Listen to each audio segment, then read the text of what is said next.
네, 저는 유근열이라고 합니다. 뉴스타 부동산 시애틀 지사장을 2005년도 7월부터 쭉 맡아오고 있고요. 저희가 현재는 벨뷰에 본사 사무실을 갖고 있고 리누드와 페드로우에 각각 지사 사무실을 갖고 있습니다. 현재 한국계 에이전트가 한 65명, 그다음에 중국계 에이전트가 7명, 그래서 총 한 72명 정도 에이전트를 3개 사무실에 보유하고 있고, 또 저희가 2005년도부터 지속적으로 이제 부동산 학교를 운영을 하면서 한국어 부동산 학교하고 중국어 부동산 학교를 지금까지도 계속 운영을 하고 있습니다.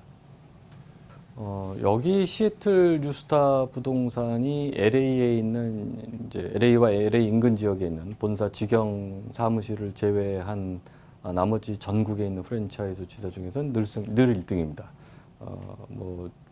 많은 분들이 물론 다 경험하셨겠습니다만 2008년도부터 12년, 13년도까지 이제 리세션이 왔는데 그 4, 5년 정도의 기간 중에 한 4년 정도만 저희가 1등을 못했고요. 나머지 부분은 저희가 2005년 시작부터 지금까지 1등을 하고 있습니다. 그냥 쉽게 말씀드리면은 하와이나 시카고, 보스턴, DC, 달라스 지역에 있는 프랜차이즈 저희들 그 뉴스타 부동산 프랜차이즈 실적을 다 합치면 저희랑 좀 비슷할까 정도라고 보시면 될 것 같습니다. 한국 분들의 투자하는 패턴은 사실은 미국 주류 사회보다는 살짝 느립니다.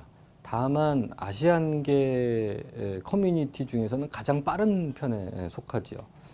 그러다 보니까 이제 중국 커뮤니티에서는 한국 커뮤니티의 투자 패턴을 이제 따라서 하는 경향이 아무래도 크고요.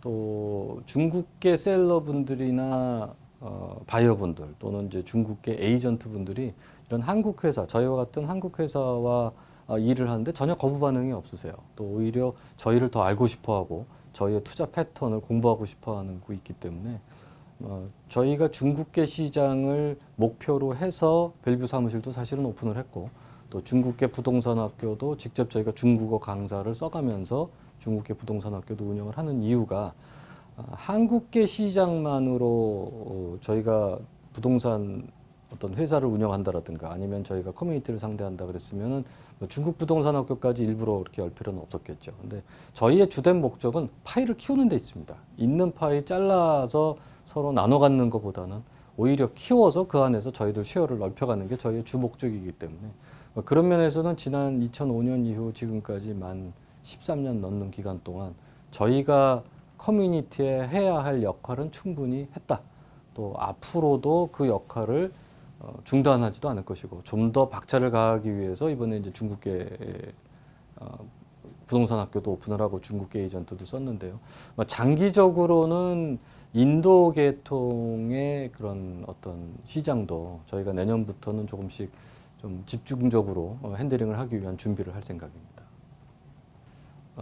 서브프라임에서 회복으로 돌아선 이후에 매년 시애틀 시장은 정말 말로 표현할 수 없을 정도로 성장을 했습니다.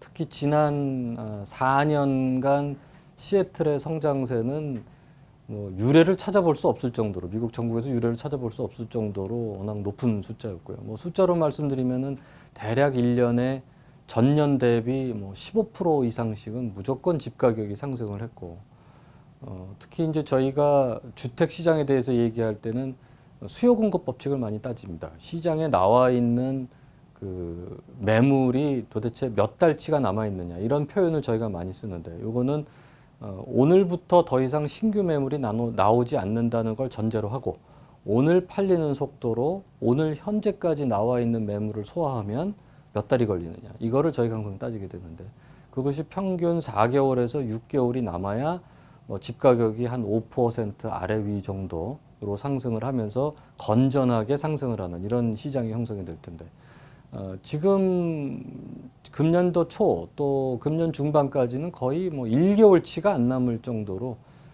뜨겁다라고 표현하는 것만으로도 거의 불가능할 정도의 이제 시장 상황이었습니다.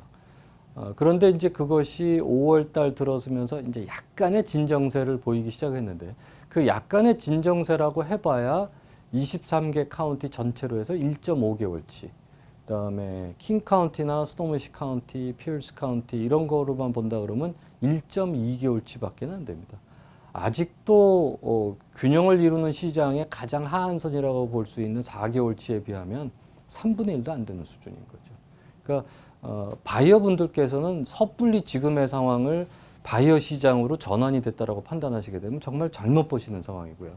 연간 15%씩 오르던 시장이 그저 연간 한 9%, 10% 정도 오르는 시장으로 바뀌어가고 있는 중이다라고 보시는 게 이제 맞을 것 같습니다. 또 하나 이제 그 장기적으로 시애틀의 주택 시장이 어느 쪽으로 흐를 거냐를 볼 수 있는 그 가장 큰 뭐 하나의 숫자라고 볼까요? 이제 노스웨스트 MLS 에서 매달 이런 숫자를 통계를 내서 발표를 합니다만은 1년에 시애틀에 새로 생기는 좌백 개수는 약 10만 개입니다. 근데 1년에 시애틀 지역에서 공급되는 신규 주택의 개수는 3만 개밖에 되질 않습니다. 그럼 결국은 7만 명이라는 숫자가 또는 거기에 가족까지 포함한다면은 거의 뭐 14만 명, 15만 명이라는 숫자가 새로운 집이 필요하다는 단순 산술 계산으로만 해도 그런 상황들이 나오게 되는 거죠. 이러다 보니까 시애틀의 집 가격이 그렇게 쉽게 다른 지역 대비해서 붙잡힌다든가 또는 어떤 하락선을 보인다든가 이렇게 예상하기에는 당분간은 좀 어려운 시장인 것 같다. 그러니까 조금 더 연착륙을 하기까지는 좀 더 시간이 걸릴 것이다. 그러니까 바이어분들은 그때를 기다린다든가 이렇게 되면 좀 어려우실 것 같고요. 또 앞으로 이자율도 계속 상승으로 올라가고 앞으로도 뭐 지금 발표된 거 보면은 연말까지 4번 정도를 더 상승을 한다라고 하니까 이자율이 올라가기 전에 어떤 기회를 잡으시는 것이 가장 좋은 상황이라고 봐야 되겠죠.